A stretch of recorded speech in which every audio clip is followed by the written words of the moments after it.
اچھا، ان کا سوال کا خلاصہ یہ ہے کہ ابھی جو حالات چل رہے ہیں، جنگی معاملات ہیں، بڑی پریشانیاں چل رہی ہیں، تو لوگوں نے یہ ترغیب دینا شروع کر دی ہے کہ بھئی اپنے فیوچر کو سیکیور کر کے چلیں، آگے کے حالات جو ہے وہ بہت خطرناک آنے والے ہیں، تو ایسا نہ ہو کہ پھر جو ہے نا وہ پریشانی کا سامنا ہو۔ تو اس میں اب دین ہمیں کیا کہتا ہے؟ کیونکہ ہم تو حال کو دیکھ رہے ہیں، بس ہمارا حال اگر سیٹ ہو جائے تو پھر فیوچر کی تو فیوچر میں دیکھی جائے گی، ہمیں تو ویسے ہی آخرت کی طرف دیکھنا چاہیے، یا میں اضافہ کر رہا ہوں کہ ہمیں تو ویسے ہی آخرت کی طرف دیکھنا چاہیے۔ تو اس میں اعتدال بہت ضروری ہے، اعتدال کے ساتھ چلنا بہت ضروری ہے۔ میں دو تین چیزیں ذکر کر دیتا ہوں۔ پہلی چیز، اللہ تبارک و تعالیٰ نے فرمایا کہ زمین پر چلنے والا کوئی بھی جاندار ایسا نہیں ہے کہ جس کا رزق اللہ کے ذمہ کرم پر نہ ہو۔ تو چاہے حال ہو، مستقبل ہو، ماضی ہو، ہر صورت کے اندر رزق تو ملنا ہے۔ ہم ماضی میں دیکھتے تھے، ہمارے بڑے ہمیں یہ بتاتے تھے، اور خود ہم نے بھی وہ دور دیکھا ہے کہ 10 روپے اگر ہمیں مل جائے نا تو ہماری عید ہو جاتی تھی کہ یار آج ہمیں جو نا گھر سے پاکٹ منی 10 روپے ملی ہے۔ اور اس وقت ہم اپنے گھر والوں سے یہ سنتے تھے کہ آگے مہنگائی ہوگی تو پتہ نہیں کیا ہوگا، وہ پتہ نہیں کیا ہوگا کے چکر میں جو وہ آج بھی ہم الحمدللہ اپنے بچوں کو بھی جو ان کی پاکٹ منی ان کو دے رہے ہیں۔ خود ہمارے گھر پہلے کس اس میں چلتے تھے، اب کس جو ہے نا وہ بجٹ میں چل رہے ہیں، تو سارے معاملات آٹومیٹک سیٹ ہو جاتے ہیں۔ تو ایک تو یہ ہے کہ اللہ کا وعدہ تو ہے، اور یہ وعدہ ہمیں نظر بھی آتا ہے، ہر دور کے اندر جو ہے وہ اللہ تبارک و تعالی ہر دور کے اعتبار سے لوگوں کو رزق فراہم کر رہا ہے، تو اسی لیے گھبرانے کی ضرورت نہیں ہے۔ آگے کیا ہوگا؟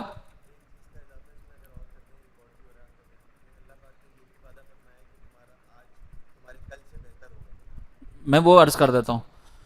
تو اب ہمیں پہلے تو گھبرانے کی ضرورت نہیں ہے، سب سے پہلے تو آپ نے گھبرانا نہیں ہے، ٹھیک ہے نا، سب سے پہلے تو آپ نے گھبرانا نہیں ہے، ٹھیک ہے۔ دوسری بات یہ کہ نبی کریم علیہ الصلاۃ والسلام کا اگر ہم طریقہ کار دیکھیں، یا ہم کچھ بزرگوں کا طریقہ کار دیکھیں، تو اس سے ہمیں یہ ملتا ہے کہ ہم تھوڑی بہت اپنے جو ہے وہ سیونگز کر سکتے ہیں، اور ہمیں کرنی بھی چاہیے۔ نبی کریم علیہ الصلاۃ والسلام کا ایک فرمان ہے کہ سرکار علیہ السلام نے فرمایا کہ تم اپنی اولاد کو اس حال میں چھوڑ کر مرو کہ وہ دوسروں کی محتاج ہو، اس سے بہتر یہ ہے کہ تم ان کو اس حال میں چھوڑ کے مرو کہ ان کے پاس کچھ مال ہو۔ تو اس کا مطلب کچھ سیونگز کی طرف اشارہ ہے۔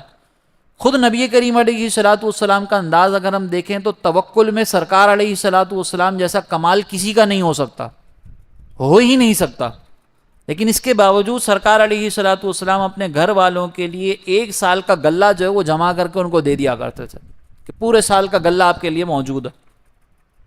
وہ الگ بات ہے کہ پھر جو امہات المؤمنین تھیں وہ صدقہ کر دیا کرتی تھیں، وہ ان کا اپنا ایک مزاج تھا، اپنا ایک انداز تھا، لیکن سرکار علیہ الصلاۃ والسلام نے اپنی طرف سے ہمیں عمل کر کے دکھا دیا۔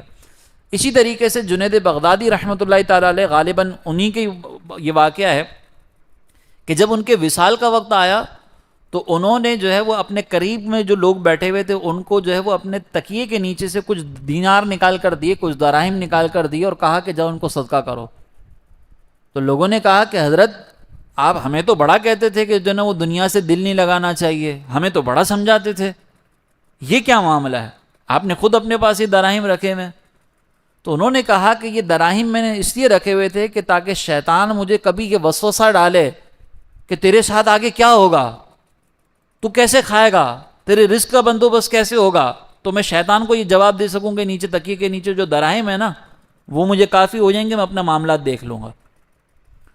تو اسی طریقے سے آج کے دور میں اگر کوئی ترغیب اس لیے دے رہا ہے کہ بھائی آپ اپنے بچوں کو اسکلز سکھائیں، اصل ترغیب یہ ہے کہ آگے کے دور میں ہنر کیا کام آنے والا ہے۔ جیسے مثال کے طور پر ابھی اگر آپ دیکھیں تو ابھی آپ کے بچے اگر ڈیزائنر تھے تو اب ان کی جاب بہت خطرے میں آ جائے گی۔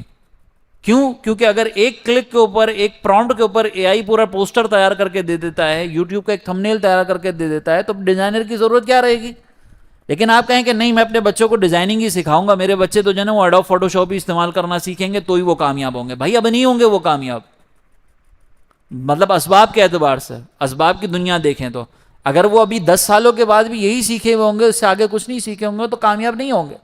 تو آپ نے اپنے بچوں کو آگے کے اعتبار سے کہ آگے جو دور آنے والا ہے اس کے اعتبار سے ان کی ذہن سازی کرنی ہے، تاکہ وہ دور کے اعتبار سے کنیکٹ ہو کر اپنے اسباب کو اچھے طریقے سے حاصل کر سکیں۔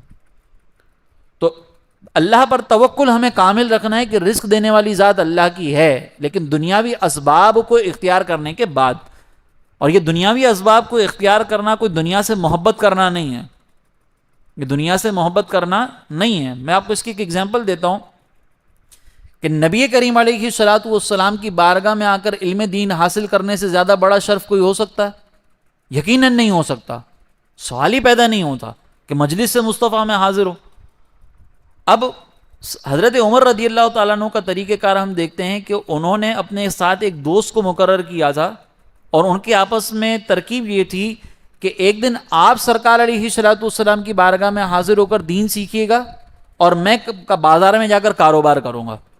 اگلے دن میں جو ہے وہ سرکار علیہ السلام کی بارگاہ میں حاضری دے کر دین سیکھوں گا، آپ جا کر کاروبار کیجیے گا. اور رات کے وقت ہم مل کر آپس میں جو ہے وہ اپنے معاملات کو جو ہے وہ آپس میں ایکسچینج کر لیں گے. آپ نے جو سیکھا آپ مجھے بتا دیجیے گا، میں نے جو سیکھا وہ میں آپ کو بتا دوں گا. تو سبب اختیار کرنے گئے نا، وہ سبب اختیار کیا انہوں نے. تو اسی لیے دور کے اعتبار سے نئی چیزوں کو سیکھنا، دور کے اعتبار سے اپنے آپ کو پریپئر کرنا، اس میں کوئی حرج نہیں ہے. اللہ کے توکل کے خلاف نہیں ہے یہ. اللہ تبارک و تعالیٰ نے اس دور کے اندر جنگی اعتبار سے اپنے آپ کو تیار کرنے کا حکم دیا تھا کہ جنگ کے لیے اپنے آپ کو تیار کر کے رکھیں. تو اس دور کے اندر جنگ کے لیے تیار کرنے کا مطلب یہ تھا اپنے آپ کو کہ تلواریں بنا کے رکھیں، گھوڑے تیار رکھیں، زبردست قسم کے آپ کے پاس جہادی گھوڑے ہونے چاہیے. آج کے دور کے اندر جس طرح سے جنگ ہو رہی ہے، یہ معاشی طور پر ایک دوسرے کو کمزور کرنا، ایک دوسرے کو جو ہے وہ معاشی طور پر غیر مستحکم کرنا، سوشل میڈیا کے تھرو ہم سب کو انہوں نے جکڑ کے رکھا ہوا ہے.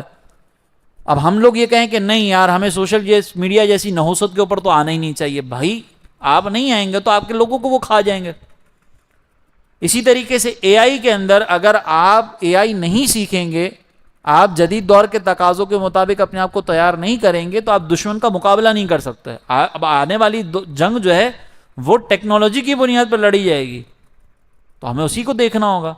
تو آپ اپنے دین کو باقی رکھتے ہوئے، دین کی بقا کے ساتھ، دین کے ساتھ جڑے رہتے ہوئے، اپنا کھونٹا جو ہے وہ دین کے ساتھ باندھ کر رکھتے ہوئے، اللہ پہ توکل کرتے ہوئے اگر اسباب کو اختیار کرتے ہیں، اس میں کوئی برائی نہیں ہے. ٹھیک ہے، یہ توکل کے خلاف نہیں ہے، بس آپ کا توکل کامل ہونا چاہیے.